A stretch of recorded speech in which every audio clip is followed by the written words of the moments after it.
I am attracting the desires of my heart. What blocks are preventing me from moving forward, preventing me from having the life of my dreams, being the person I want to be? When we hear a question like that, we often think of the big things. I don't have enough free time. I don't have enough money. I don't have the education or the experiences.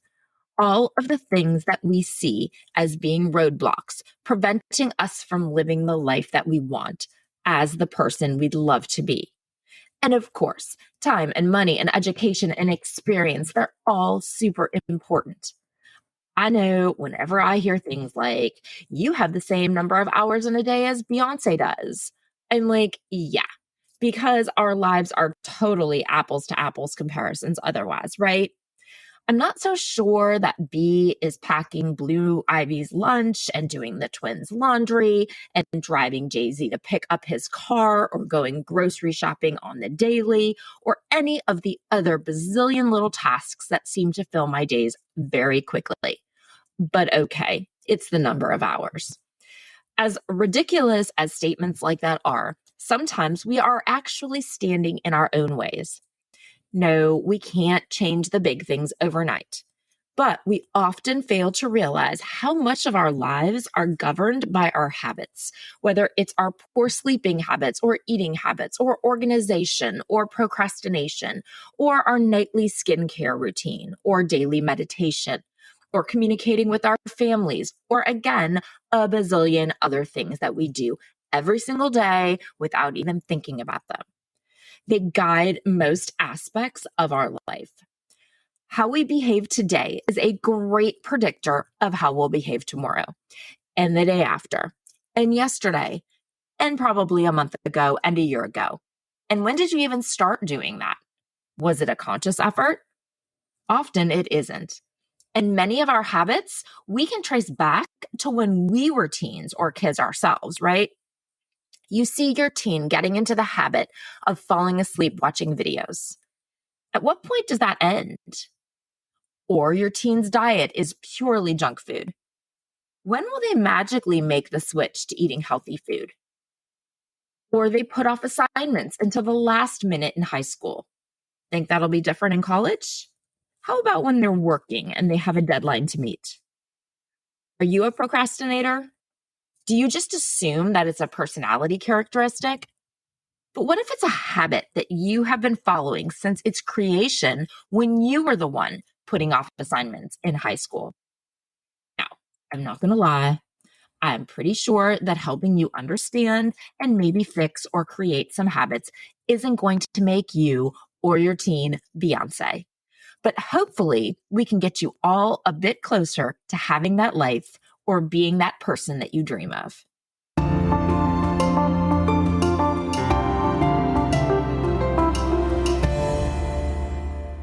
Hey guys, it's Jen. This is another episode of Reframing Me. Do you give your habits much thought? Do you think about what habits you would like to create in your life or maybe even get rid of? Practices that you think would make you happier, healthier, or wealthier? I saw a similar statement somewhere recently and it stuck with me. I believe it was more said in the context of I will only say yes to doing things that make me happier, healthier, or wealthier. And I really like that concept. And I see it to be super applicable here too, because I feel like I am hyper aware of my habits. And really, I'm always trying to implement practices that I think will make me happier, healthier, or wealthier. And I know that I aim to help my teens create habits that will do the same for them. Childhood and the teen years are the best time to develop healthy habits.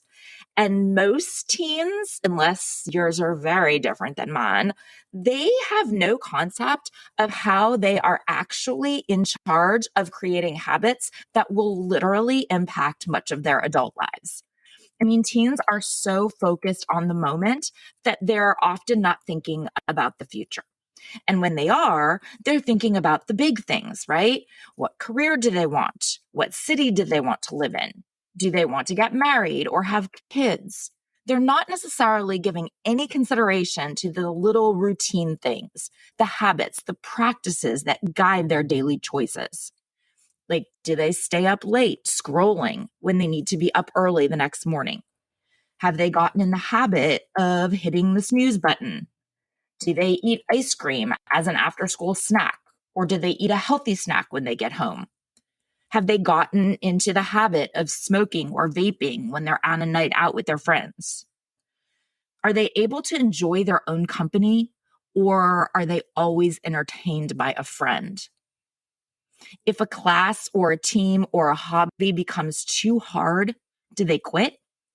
Have they gotten into the habit of making organized lists of what work is due when? Do they incorporate physical activity into their days? Do they floss before bed? According to the law of formative effect, how we become accustomed to acting in the present is how we are likely to act in the future. And no more is this true than during the formative teen years. In general, we are all ruled by our habits.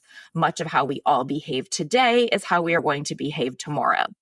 Yes, of course, we have free will to make choices 100%.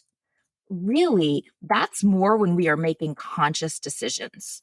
I mean, we often don't even realize how much of our daily life is just automatic, acting without thinking, repeating what we have done time and time again. So, today we're going to have a conversation about creating good habits, specifically 5 tips for creating healthy habits. And I'll tell you a little about some of mine and some I've really tried to instill in my teens over the years, as well as the flip side, of course, breaking unhealthy habits. What is it that they say? Okay, so good habits are hard to stop and bad habits are hard to stop. So starting takes willpower and stopping takes won't power, or something like that. Good or bad, our habits really govern our lives. I mean, they literally govern our lives. Studies show that like half of our daily activities are purely driven by repetition. Good, healthy habits are so important to have because when we do, it's like we kind of go into autopilot and we don't actually need to have willpower or whatever, or resist any type of temptation. So, like, I work out every day. My workouts are not the same every day, but I know that I am going to work out today and tomorrow and the next day. And I know that I did yesterday and the day before. It's just a given. So I don't need any superhuman willpower to make me work out. I'm not going to be tempted to take the day off because it's like I've removed that decision or temptation entirely from the equation. Now, that didn't just happen. I can tell you, though, that outside of being sick or like on vacation, I don't think I could even guess how many years it's been since I didn't work out on a day. And I should establish that some days could be a day that I'm super busy. And so when I say a workout, I do a quick 5 minute or 10 minute core workout or a 15-minute run or 20 minutes of yoga. So it's not like I'm pushing it every single day, regardless of life getting in the way. Yes, of course, I do aim for what I would determine to be a full workout every day. And some weeks that actually does happen. But other times, I realize it's just not in the cards and I'm too busy. So instead, I'll just do a quick run before I get in the shower. Or if I'm getting ready for bed and I still haven't worked out, I'll do a quick 10-minute core class or a 5-minute stretch. But doing something is an absolute non-negotiable for me. And it doesn't matter because it's not something that I would ever need to negotiate with myself because it's so ingrained in me that I cannot imagine just not doing it. So it's not like when people will say, I don't know how you have the motivation to work out every day. Or I just don't have the willpower to get myself to work out every day. Or other statements like that that I'll hear. It's not motivation. It's not willpower. If anything, it's discipline and it's consistency. So really, to even start here, we need to clarify that habits and routines, they aren't the same thing. We might sometimes use them interchangeably or at least kind of think of them that way, but they're not. A habit is essentially what we want, or I guess sometimes what we don't want, depending on what it is. But a habit is the behavior that we do with little or no thought at all. A routine, though, is a series of behaviors that we need to repeat frequently and intentionally if we want to turn a behavior into a habit. We need to make it part of our routine. So that's where the consistency comes in and the discipline. In fact, one of my favorite instructors says that discipline picks up where motivation ends, or something to that regard. Trust me, I am not motivated to work out every day, but it has been part of my routine and I am disciplined in keeping that routine. So yes, it's become a habit. So no, I don't need any willpower or motivation to do it. I just know, just like brushing my teeth, I work out every day. I mean, I should clarify in case my dentist is listening. I do brush my teeth twice a day and I only work out once. But I'm not going to lie, I do need to force myself to floss still. And it's been years. I wouldn't say that that one is quite yet a habit. It's definitely part of my routine for sure. I am disciplined and I consistently floss at night, but I don't feel like it's a without thinking habit yet. So I guess what's the difference? And maybe for me, at least, the difference is in self-negotiation. Is that a word? I think I just made that word up. But what I mean is that I know that I will work out. That's a habit. That requires basically no thought. There's no will I or won't I. Flossing, ultimately, I will because it's part of my routine and I am disciplined, but I still catch myself self-negotiating. I'm just going to keep using it like it's a word. I self-negotiate about, am I going to floss or am I not? I always am, but that's because my discipline kicks in and I know that I need to. Am I motivated to floss? I mean, I guess, kind of. But the days that I'm not motivated, it's purely the discipline to do it. Okay, so flossing makes me healthier. Working out makes me happier. You know, for some of you, it may be more of a working out makes you healthier one, but maybe it's because it's so ingrained in me at this point, or maybe it's the endorphins. But for me, working out is definitely a happier. I work on this podcast also for make me happier, but I hope, of course, ultimately it will eventually lead to wealthier too. Obviously, it's not monetized yet, but eventually I would love to see it become some sort of income for me so I can qualify putting the podcast into wealthier, into that column. We've talked a lot about how much courage it's taken for me to step out of my comfort zone over the last year to put myself out there and publish these episodes, and how much more it's taken for me to promote them. Ugh, that still makes me super uncomfortable. But it's not just courage. Yes, of course, it's courage and knowledge. I've had to learn new skills, but this is episode 81. Like, that's a lot. It will be a year in just a couple of weeks that I've been doing this. So to create 81 episodes in slightly under a year is no easy feat, especially with a full-time career and 3 teenagers. It's taking courage, yes, and hard work, 100%. But it's also taken discipline. It's becoming a habit now at this point. I publish 2 episodes each week. The first one is Monday or Tuesday, and the second is Friday or Saturday.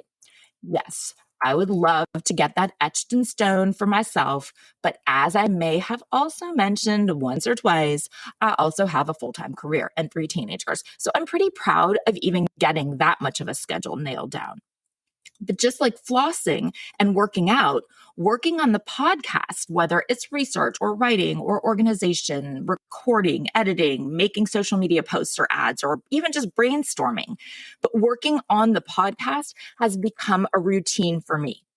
If I didn't hold myself accountable to a schedule, and if I didn't have the discipline to be sure to get episodes out and to put the work in, working on it, thinking about it, or just doing it, it wouldn't be a habit.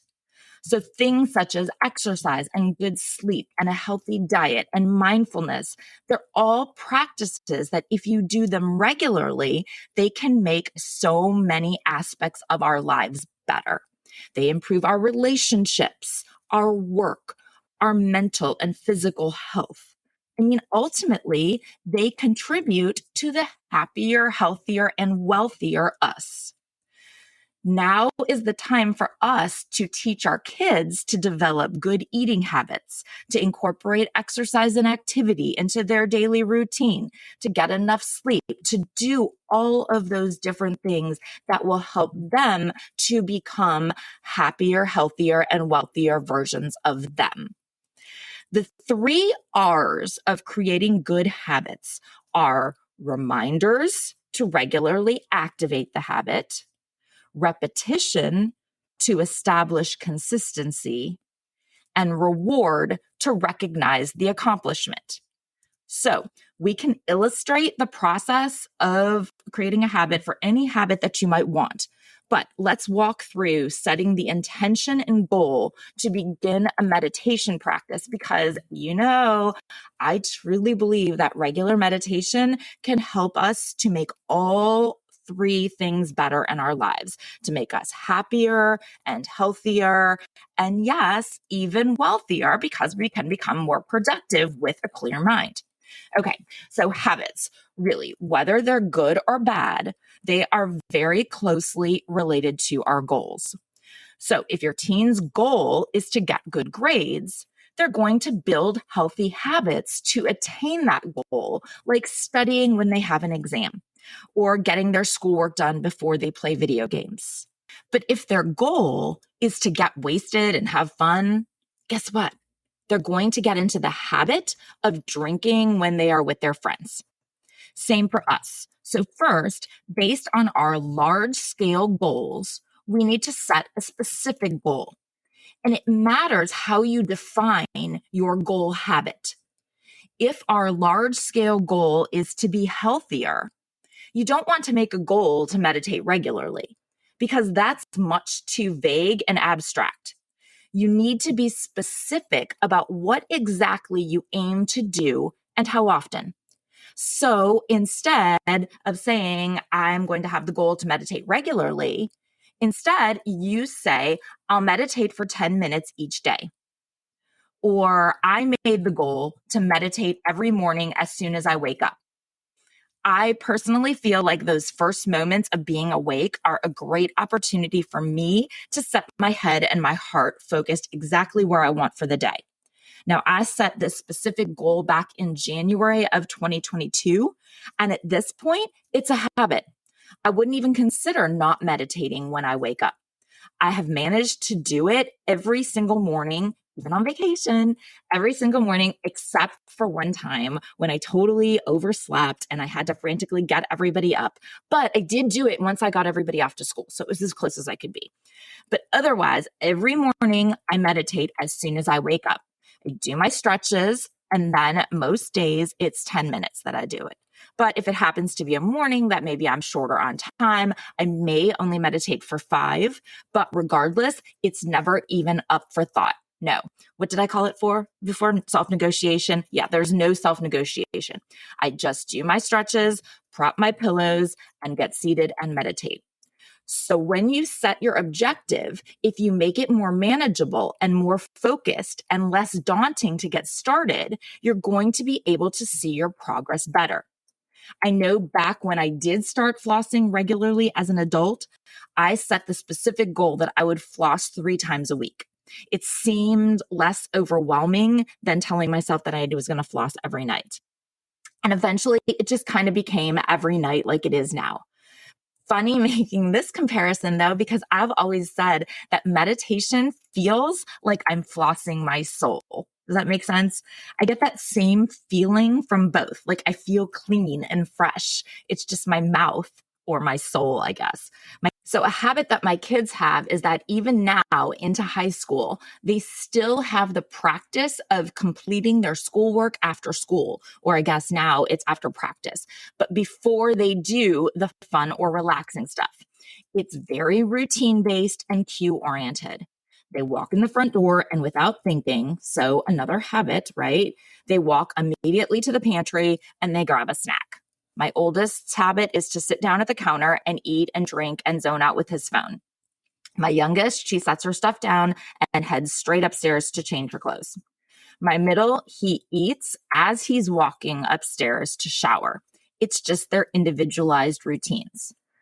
But they all follow the same cue of when that initial activity is done. So when they're showered or changed or finished eating or whatever, they open up their laptops or books and they get their schoolwork done. It's just so ingrained in them that watching them, it's almost as if they don't have a choice. But they do essentially because I'm not standing over them. I'm not reminding them. They don't need willpower or to negotiate with themselves.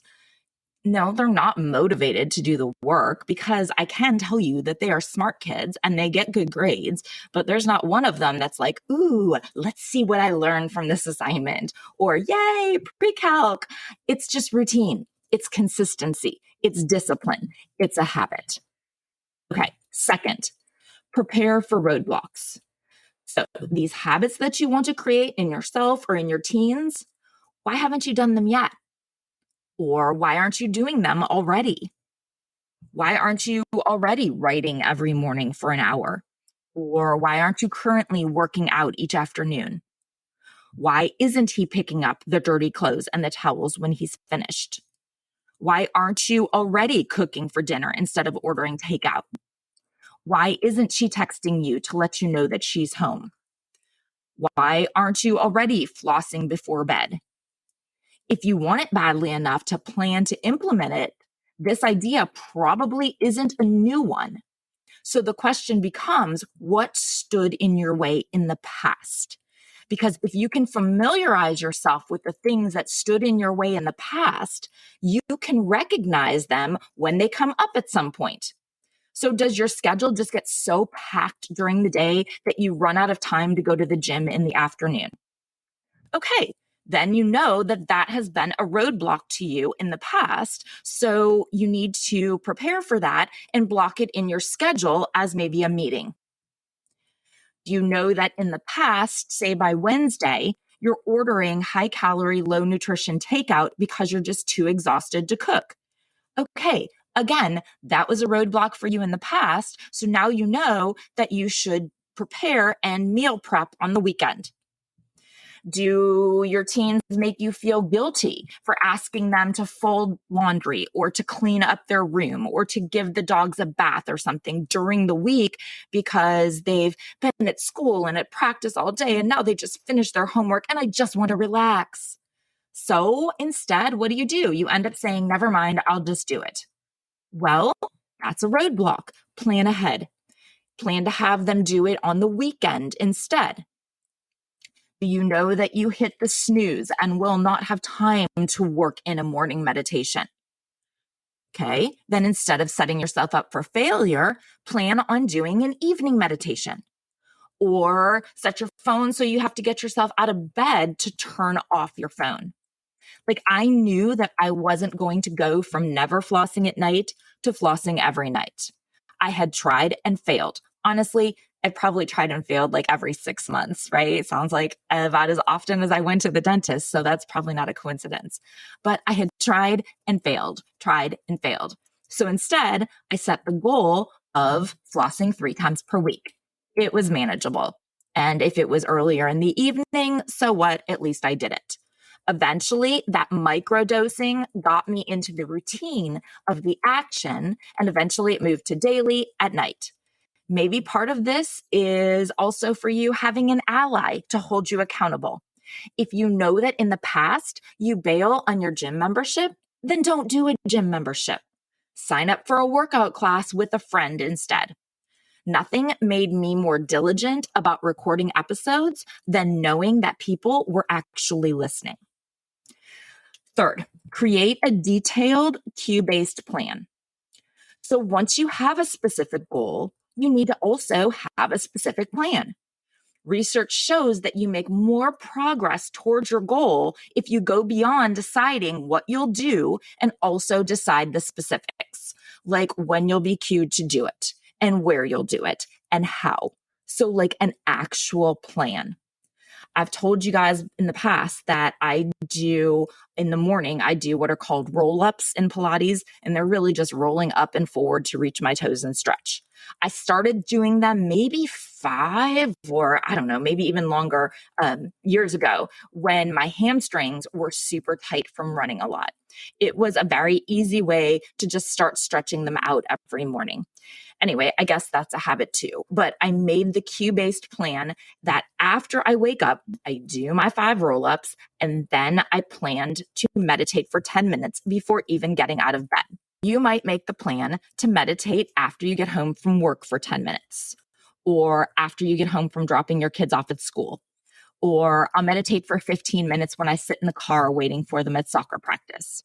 Whatever works for you will, of course, make you more inclined to do it. But regardless of what the plan is, you need to have one. That way, it's tied to something, so you're less likely to forget. And if you're super specific, you become much more forced to anticipate it and to avoid obstacles that would stand in your way to doing it. And then there isn't any room for procrastination. Okay, fourth, make it fun or enjoyable to do. Now, let's be totally honest. We all know that most of these habits that we want to do aren't things that are inherently enjoyable to us. Because, I mean, if they were enjoyable, we'd probably be doing them already, right? And after the first time or two, they lose their luster and we feel a lot less motivated to do it. So the only way we want to do it is to make it fun. Research shows that you'll persist longer if you focus on making the pursuit of your goal fun. I'm not going to lie. I have never enjoyed meditating in all of the years that I tried to do it. I could not just sit. Okay. I always had this concept of that meditating had to be clearing my mind. And trust me, if you saw my laptop and all the tabs open, that is fully representative of what my mind is like. Okay. So clearing it just wasn't an option. I could not just focus on my breath or whatever. I sat and did nothing but think. I made lists and plans and got so caught up in everything that I would literally forget that I was even supposed to be meditating. And it was torturesome for me. So I didn't keep it up. It wasn't until I started doing guided meditations that I actually started to enjoy it. It gives me something to focus on, which for me was totally what I needed. I mean, I still often start off with thoughts bouncing around my head like pinballs, but I no longer fight them. And instead, I just kind of let them slow down as I start to instead focus on the meditation. So for me, guided meditations made it much more enjoyable, which is why I kept it up. But let's not kid ourselves. Things like flossing are hard to make fun. But I will say that I really try to focus instead on what I enjoy about the outcome. Like I really like how it feels to have it super clean around my gums. So I've tried to make the outcome worth the practice, if that makes sense. Regardless of what the habit is, remember that consistency and repetition is key to creating habits. So you need to make the experience positive. If it's something that you really can't find a positive in, maybe instead pair it with something that is super positive or fun. Like you only let yourself watch your favorite TV show if you work out. Or I know that when I'm working, I have the terrible habit of seeing an email pop up from a store or a brand and getting distracted by it, clicking on it, and yes, oftentimes shopping. I know I have a problem, but I use it as a reward instead. Like if I grade 5 more papers, I can take a few minutes to look online. Or I use social media as a reward. Like for every hour of writing, give yourself 10 minutes to scroll through Instagram or TikTok. Whatever it takes to get you through it. I've seen it called temptation building, but it's like bundling together something that you need to do with something that you want to do. So you can get your teens to do the same. Study for an hour and then take a break to watch a YouTube video. Or get a draft of the essay written and then go play basketball with your friends. So with this, we're acknowledging that some things that are good for us and that we need to do, they just cannot be made fun or enjoyable enough to keep doing it in and of themselves. But that doesn't mean we can't get ourselves to do them because we've paired them with something that is fun or enjoyable to us. And again, this is where the discipline comes in. Of course, you could just scroll online, or they could just go play basketball without completing the first task. But by being disciplined to stick to it, the habit will form so that you don't need to negotiate with yourself about it.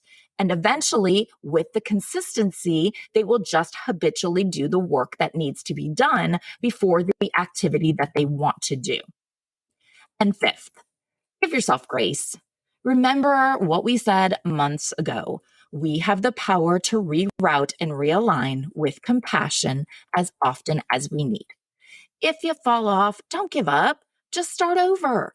And look at that. You just found another roadblock that you hadn't anticipated. So you can now incorporate a plan for that the next time too. What if it's the other side? What if it's a bad habit that we want to break? Just like we said, the 3 R's for creating a habit, it's the 3 A's to end a bad habit. Acknowledgement of the habit's negative consequences, assertion of commitment to change, and alternative ways to react when you're faced with the old trigger. So if you want to end a habit, don't just try to stop it. You need to actually plan and practice an alternative behavior for when you're faced with the same situation. So like if you come home from work and you are hungry and you need something to snack on quickly, you always grab the bag of chips and then next thing you know, you've eaten the whole bag. It's okay. We've all been there. No one's judging. I mean, there can't really be like 7 servings in those bags anyway, right? Servings for who? But anyways, when you come home, you know that you are going to be hungry. That's not going to change. I'll make myself a healthy snack instead, you might say. But will you really? Or are you still going to want to grab something quickly? So have healthier grab and go options on hand, like pretzels or grapes or popcorn or sliced apples, or even single serving bags of chips if you instead want to limit the quantity. But you need to plan for the real situation, not the one that you wish would happen. Like, oh, I wish I wasn't hungry when I got home. Or yes, maybe the ideal situation is that you'll slice up some fruit with Greek yogurt and honey, right? Beautiful. We need to plan for the real world for you, not the ideal one. So if your teen has started the habit of studying in their bedroom, where they tend to get distracted by a million other stimuli, so they get caught up in other things thinking, ooh, I have the whole evening. But next thing they know, it's 9 or 10 and they haven't even started on their work. If they instead begin to consistently do a viable alternative, like maybe they're going to sit at the table where they can focus and just get through their work. Eventually, the bad habit of getting distracted in their room for hours before starting their homework, eventually it's going to just go away. If a teen is hanging out with the wrong crowd, whether it's because of drinking or vaping or smoking or bad attitudes or just basic getting into trouble, maybe it's because they don't see a viable option. Who else am I going to hang out with? This is why after school programs or youth programs or sports teams or after school jobs or being with other friends, this is why all of these options can help teens who are headed down a wrong path because they provide an alternative for what to do in their free time or when they're bored or when they want social interaction or feel like they need social interaction. So really, in trying to break any habit, there's a big piece that is awareness and preparation, because not only are you trying to break a habit, you're essentially trying to create a new one. So it goes back to grace, right? Give yourself grace. Give your teen grace. If you fall off, don't give up. Just start over. And now you know even a little bit more. Maybe we won't be Beyonce, but you know what? I'm okay with that. I'm pretty sure that I don't want to be B. But I do hope that we can get you all a bit closer to having that life or being that person that you dream of. Thank you so much for listening. If you enjoy the show, if you've taken something helpful from this episode or from another, would you please take a quick minute and share it on socials or share it with your friends who you might also think would enjoy it? And if you don't already, please follow the show so that you don't miss out on any new content. Follow me or reach out to me on socials, on Instagram and TikTok at Reframing Me. And on Facebook, it's Reframing Me, and join the Facebook group, Reframing Me, the podcast community, to connect with other women who are also raising teens and rediscovering themselves. Until next time, be well, communicate, and create good habits.